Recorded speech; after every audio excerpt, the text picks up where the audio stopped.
Hello friends, Munmun কিচেনে তোমাদের সবাইকে স্বাগত। আজকে আমি বানাবো তেল ছাড়া বেগুন ভাজা।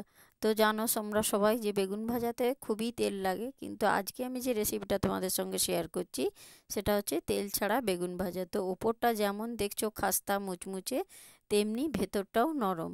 তো অনেকের ডাক্তারের বারণ থাকে যে তেল খাওয়া যাবে না, আমি সেই রেসিপিটা তাদের জন্যই করছি। দেখতে পাচ্ছ কতটা সফট হয়েছে তেল ছাড়া বেগুন ভাজা, এবং ভেতরটা কতটা নরমও হয়েছে, উপরটা তেমনি মুচমুচে। অসাধারণ খেতে এই বেগুন ভাজা।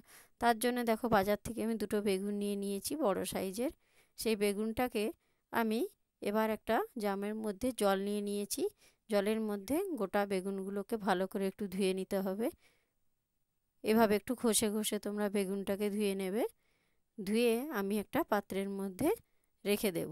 এবারে বেগুনটাকে একটু মোটা মোটা করে কাটতে হবে। তো বেগুনটা পাতলাভাবে কাটলে হবে না। দেখতেই পাচ্ছ এই দুটো সাইজের বেগুন নিয়েছি, একটু মোটা মোটা সাইজের বেগুনটাকে কাটতে হবে, ঠিক আমি যেভাবে কেটেছি। তো তোমরাও এইভাবে বেগুনটাকে একটু কেটে নেবে।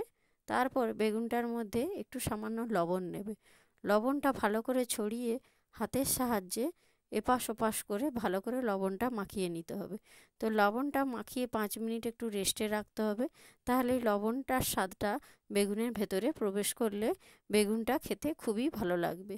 তো এইভাবে আমি নুন মাখিয়ে 5 মিনিট মতো রেখে দিলাম। এপাশে দেখো তখন বাটিতে 2 চামচ বেসন নিয়ে নিয়েছি, আর 1 চামচ দিয়ে দিচ্ছি চালের গুঁড়ি। তো এইভাবে একটা তোমাদেরকে শুকনো মিশ্রণ বানিয়ে নিতে হবে। তারপর দিলাম 1 চামচ লবণ, তারপরে দিচ্ছি 1 চামচ হলুদ গুঁড়ো, 1 চামচ লঙ্কার গুঁড়ো, এবারে দিয়ে দিলাম 1 চামচ চাট মশলা। চাট মশলাটা অবশ্যই দেবে তোমরা। তারপরে দিচ্ছি ধনে গুঁড়ো 1 চামচ।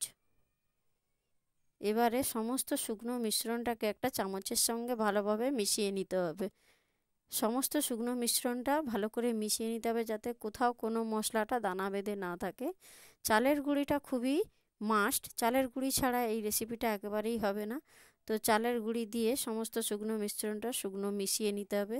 এবারে বেগুনগুলোকে একটা একটা করে ওই শুকনো মিশ্রণের মধ্যে এপাশ ওপাশ করে উল্টে পুরো মিশ্রণটা ওর মধ্যে মাখিয়ে নিতে হবে।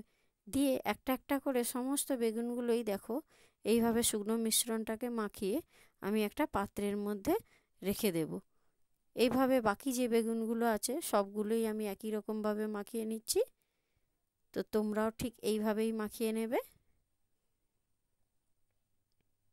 দেখতেই পাচ্ছ আমার বাকি যে বেগুনগুলো ছিল সবগুলোতেই এইভাবে আমি শুকনো মিশ্রণটাকে মাখিয়ে নিয়েছি। মাখিয়ে নিয়ে আধ ঘন্টা রেস্টে রেখে দিতে হবে। তো আধ ঘন্টা পর দেখো উপরে যে অংশটা সাদা হয়েছিল সেটা একেবারে খেয়ে গিয়েছে। দিয়ে একেবারে দেখো এইভাবে কতটা শুকনো হয়ে ড্রাই হয়ে গিয়েছে। তারপরে দেখো গ্যাসের উপর আমি একটা কড়াই বসিয়ে দিয়েছি। কড়াইটা একটু বেশ ভালো করে তাতিয়ে নিতে হবে। দিয়ে 1 চামচ সর্ষের তেল, খুব বেশি না, 1 চামচ সর্ষের তেল দিয়ে বেগুনের যে বখা থাকে সেই বখা দিয়ে কড়ার মধ্যে তেলটা বুলিয়ে দিতে হবে।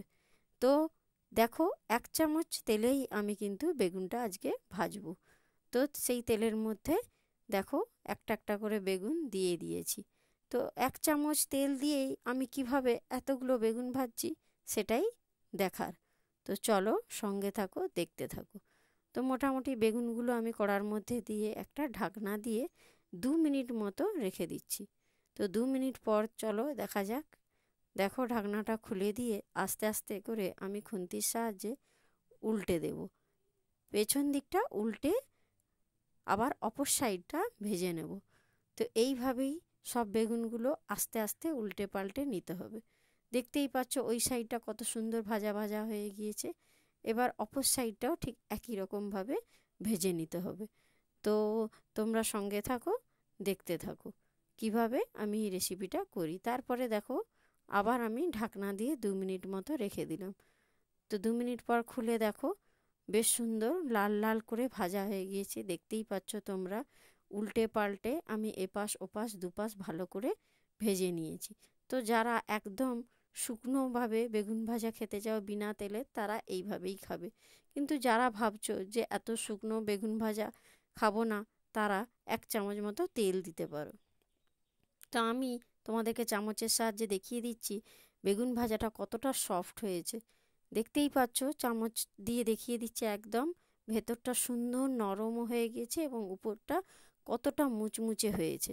এবার তোমরা যদি চাও তাহলে 1 চামচ দেখেছো সরষার তেল নিয়ে সব বেগুনের মধ্যে অল্প অল্প, বেশি না, অল্প অল্প তেল আমি ওর মধ্যে দিয়ে দিচ্ছি। দিয়ে আবারও ওটাকে উল্টে পাল্টে ভেজে নেব। তো তোমরা চাইলে দিতে পারো, না চাইলে নাও দিতে পারো, কোনো অসুবিধে নেই। তো এইভাবে তোমরা একবার আমার রেসিপিটা বাড়িতে ট্রাই করো। যাদের অনেকের ডাক্তারের বারণ থাকে, কোলেস্টেরল থাকে, তাদেরকে ডাক্তাররা একেবারেই বারণ করে তেল খেতে না। তো তাহলে কি তারা বেগুন ভাজা খাবে না এই শীতের দিনে গরম গরম বেগুন ভাজা? তো দেখতেই পাচ্ছ আমার রেসিপিটা একদম রেডি, বেগুনটা একদম ভাজা হয়ে গিয়েছে। তো দেখো আমি একটা পাত্রের মধ্যে রেখেছি, দেখতে কত সুন্দর হয়েছে, একদম মুচমুচে লাল লাল করে বেগুন ভাজা, বিনা তেলের বেগুন ভাজা। আবারও আমি তোমাদেরকে দেখিয়ে দিচ্ছি কতটা সফট হয়েছে, যাতে চামচের সাহায্যেই টিপ বসিয়ে দিলে একেবারে বসে যাচ্ছে। তো দেখো এবারে এটাকে আমি একটু ছিঁড়ে তোমাদেরকে দেখাচ্ছি। দেখো ভেতরটা দেখতে পাচ্ছ কতটা নরম, কতটা তুলতুলে আর সফট হয়েছে, যাতে দু আঙুলের সাহায্যেই বেগুনটা